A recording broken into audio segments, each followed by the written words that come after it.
Whenever you look at the history of the United States, there is no doubt that really the heartbeat of this country has revolved around manufacturing. As a matter of fact, it's manufacturing that helped win the war in World War II, World War I. It was Sherman going through the South and breaking down the manufacturing of the Confederacy that helped win the Civil War. Today I'm in Maine, and I'm with a guy who knows a little bit about manufacturing. A little bit. It's Pete Roberts from Origin. So we've been kind of going around here in this area of Maine today, and happen to be at an old paper mill that looks to have met a sad end.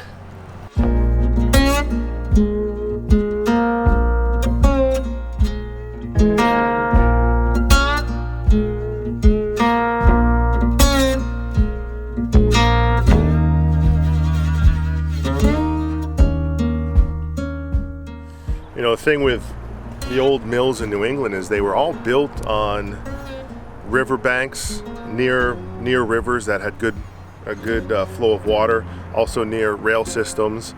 And this mill right here in particular was a paper mill built in 1906, so 114 years ago, and this was just torn down recently. The crazy thing is it was immigrants who actually built these mills. They came in, some knew how to build structures, how to make the bricks, and actually these bricks here are made from the banks of the river. So these bricks, they'd peel the clay out and they'd fire them on site, they'd make the bricks, and then they use the bricks to build these old mills. There's actually a mill in Lewiston, Maine that was made to sway as all the looms were moving together, because it used to run on a long shaft, and the river would drive the water wheel and that would drive the shaft, and so the structure was made to sway back and forth with the rhythm of the looms. So this is what old America looks like now, and it's important that we don't lose the knowledge and the why and how we got here.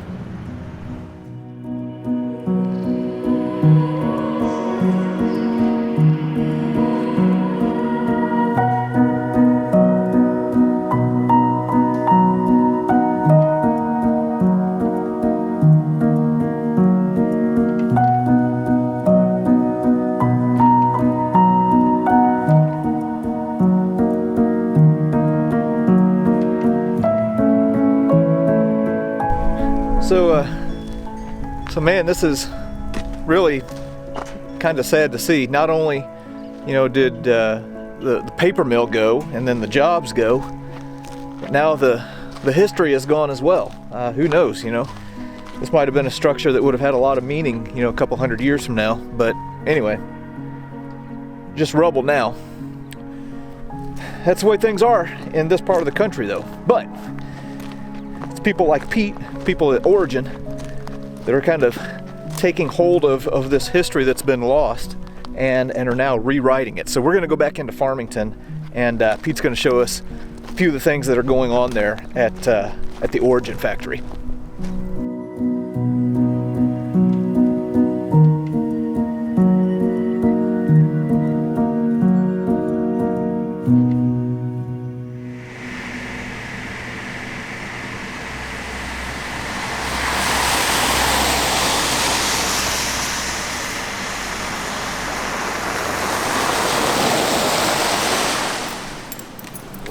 Working on blue jeans right now. All American grown cotton down south, and then woven, and then it's shipped up to us woven, and then we cut and sew everything to spec. So we're the first ones in Maine to make denim blue jeans. Nice. In the whole history of Maine. So that's pretty dope. And then over here this is actually fabric we weave downstairs. So this is for jiu-jitsu training. All this we weave on those old looms. Now that's where the company got its start, was jiu-jitsu gis. Yeah, right? Combat sports, making jiu-jitsu gis, and then like rash guards for training, grappling, and basically gear for combat sports. And then we moved into apparel and footwear after. Okay. So, what made you want to get into like the jeans and the boots?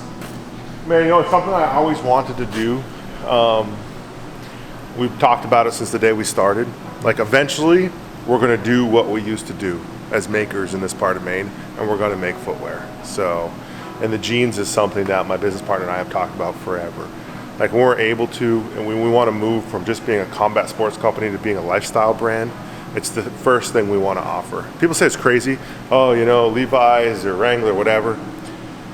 There's not another company doing what we're doing in the United States of America. Levi's sold out, they abandoned their people, and we're picking them up. That's what's happening. So it's happening.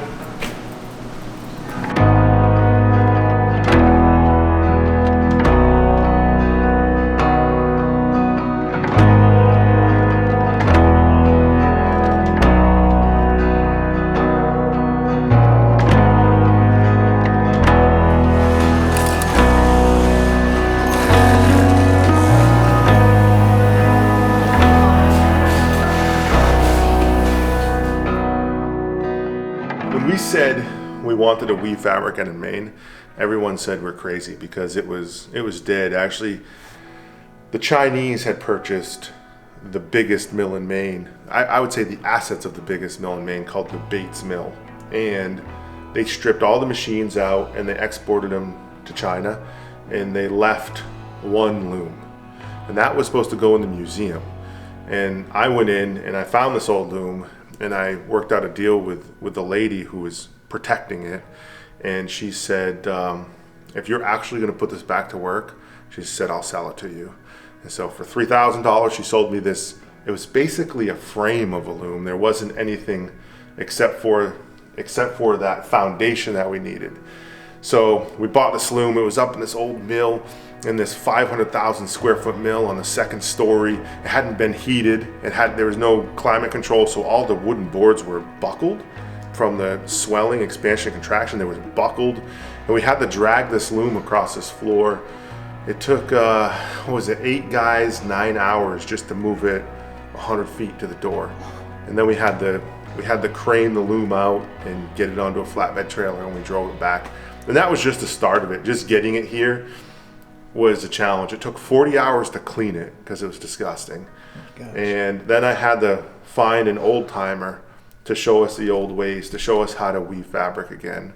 And he came on board and he taught us how to do all of this, because that's the only way the knowledge is passed. It's like you can go to school and you can learn about how to be an engineer or a mathematician or sports medicine or whatever, but in the trades, in like weaving, the only way you can learn how to do that, you can't learn about it on YouTube, and you can't learn about it from a book. You're going to learn about it because the knowledge is passed down. Because in weaving, these looms started out smaller. They weren't electronic. They were shuttle looms, and then they started growing. But the skills that it takes to learn this, it takes. I mean, the one kid I have down here is 3 years into learning, and he's now running this department. But it took a solid 2.5 years to learn how to really do this well. So, so we found this old timer, and he showed us how to do it. And I asked him one day, I said, man, his name's Lenny. I said, Lenny, how many people in New England has a rich heritage in weaving and making textiles. How many people in New England know what you know? And he said, there's a lot of us. And I said, well, how many? He's like, at least 5. And I was like, are you kidding me right now? 5 people? So anyways, it was crazy to ever think we could weave fabric again, but we're doing it. We've got 4 looms running now, and we're cranking out material, making gear, and it's undeniable. You know, like sometimes people still don't believe us. You don't actually weave the fabric. Then they go on YouTube and they search through all the videos and like, wow, these guys are crazy. They actually weave fabric. So yeah, it's phenomenal.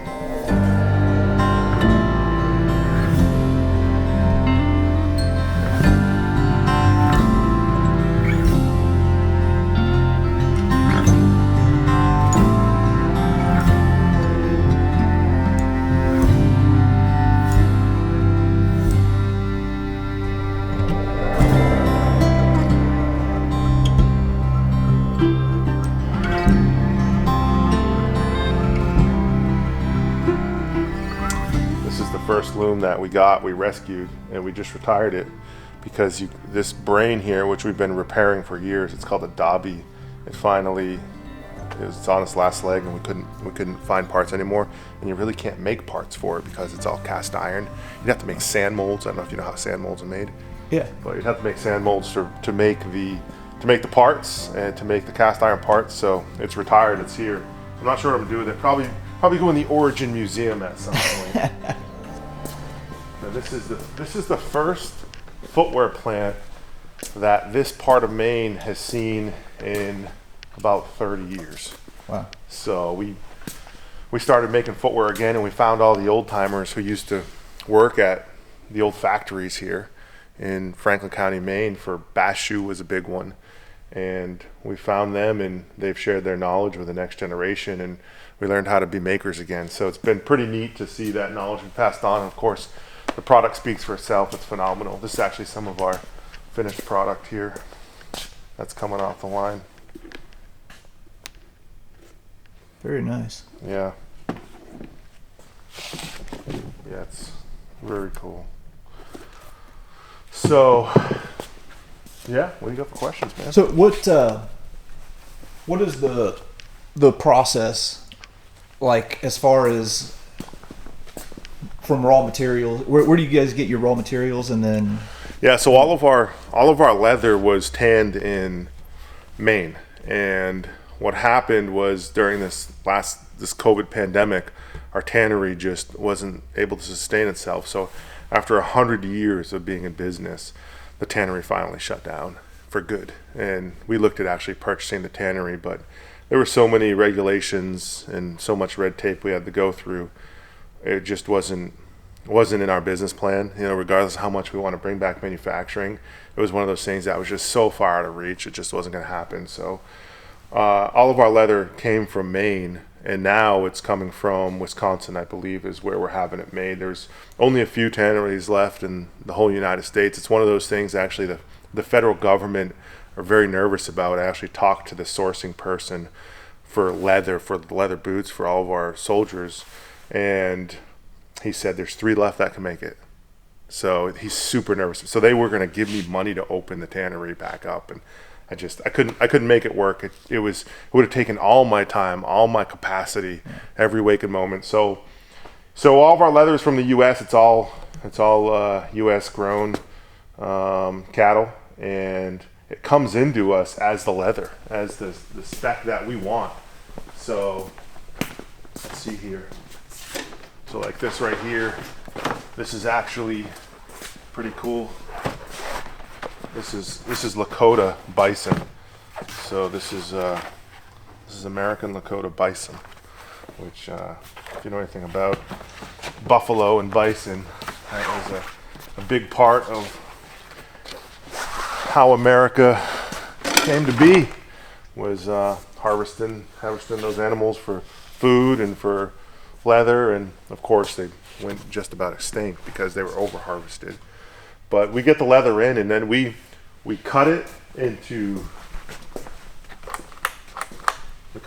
parts. This is like all the parts of a boot, and then those parts go into stitching over here, and they start going together. And here's a piece of the boot. Here's another piece of the boot, and then all this gets stitched together into almost like a 3D shape, if you want to come right around there. Then we end up with an upper, which is like this. And then this upper is going to get molded into the shape of a boot, so it gets pulled around a last. This is the last right here. This is the shoe last. So this last, which is very hard plastic, it goes inside, and then this leather gets pulled around it, and that forms the shape of the boot. So after that, there's a few processes that take place.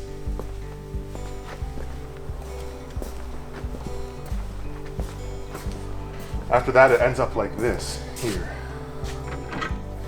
So you can see that last inside, that plastic last. Yeah. And it gets pulled all around. And then a midsole goes on, which looks like this.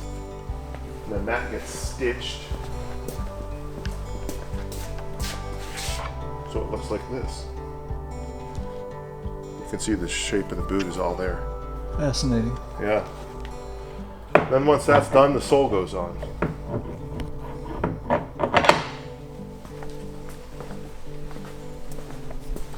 So once the sole goes on, it gets pressed on and glued and pressed. And it looks like this.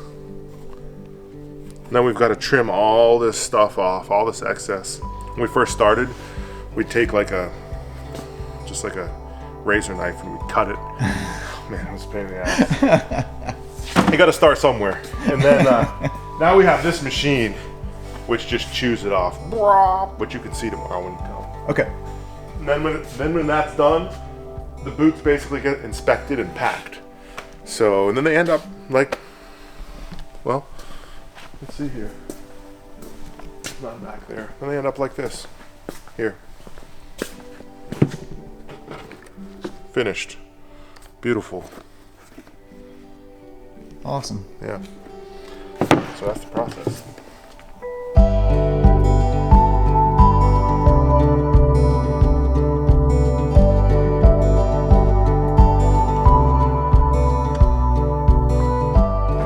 All right, well, that was legitimately cool. Kind of getting a glimpse into the history of manufacturing here in the Northeast and getting a look at what happened to it, but not only what happened to it, but getting a glimpse as to where it's going. This is a story that's still being written with companies like Origin.